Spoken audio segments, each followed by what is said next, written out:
खुलुमबाय लोगोफोर आंनि दिनैनि गोदान भिडिअआव बयखौबो आंनि गोसो गोरबोनि अननाय फिन बावहरग्रोबाय।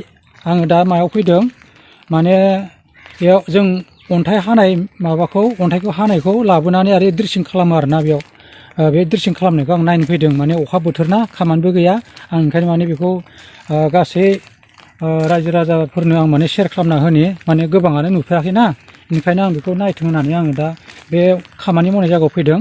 अन्नानै भिडिअखौ जोबजासिम नायलाम, स्किप खालामनाङा। मारै मावो मारै मावा नायना लादो। आङो दा नै मोनफैबाय, बिदिबा नायलांदो भिडिअखौ जोबजासिम।